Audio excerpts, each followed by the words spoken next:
Hello everyone who is interested in games and game development. Recently, DLC Gathering Storm came out to Civilization VI.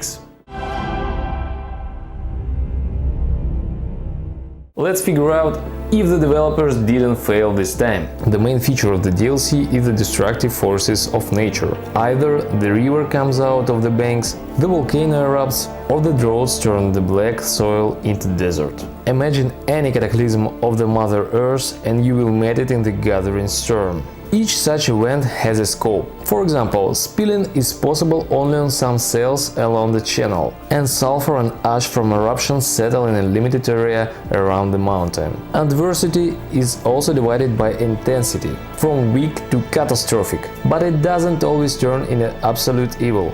For example, the lava adds to the map useful resources for the production, and the silt brought to the floodplain by the water flows make the soil more fertile. The new features add some intrigue in the game, but it's not so catastrophic. The consequences can be eliminated either by the workers or repairing the menu of the city, if we are talking about the affected area. Most precious structures can be protected from the flood by a dam. In the late stages of the batch, when a cultural or scientific victory looms on the horizon, industrial zones seriously harm the environment. Coal and oil-fired power stations smoke, and factories smoke from the pillars.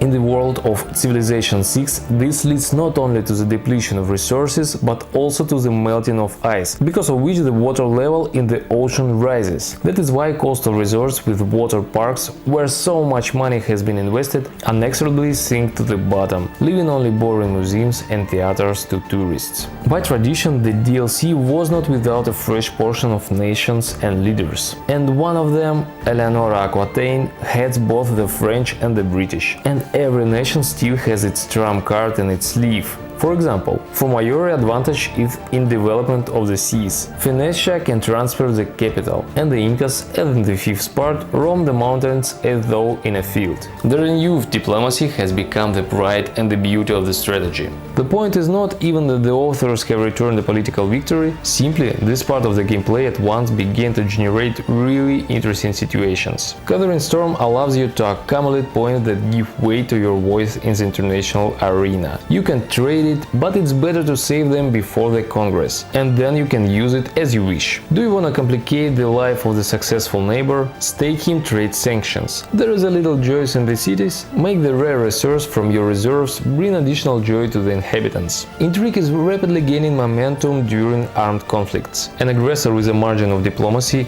is free to fail a vote on the crisis, an event with the whole world unites against the militarist. And for the fulfillment of the special condition, for example the return of the captured city to the affected country, the hero receives a solid reward. Conversely, if you were attacked, no one bothers to fight back at an extraordinary congress, to create an alliance against the enemy and rake up the heat with someone else's hands. Sometimes there is a choice: break into the squabbles of neighbors or still help yourself to your beloved. Civilization VI in its current form brilliantly proves it. It's not about adding some content like nations, miracles, units or so on, but it's about polishing the gameplay. The developers returned construction lines to the city, added promises to diplomatic requirements, made each spy unique, and turned the technology of the 21st century into a kind of lottery. It turns out that the sixth civilization got to the release only with the release of Gathering Storm. Before that, the fans dealt only with a draft of a full-fledged strategy. But we don't worry. Remember how the previous release of the series blossomed after Brave New World. The same things happened now. The game has gained integrity and dealt with damn boring moments. I wish I have in my life hundreds of hours for evening meditation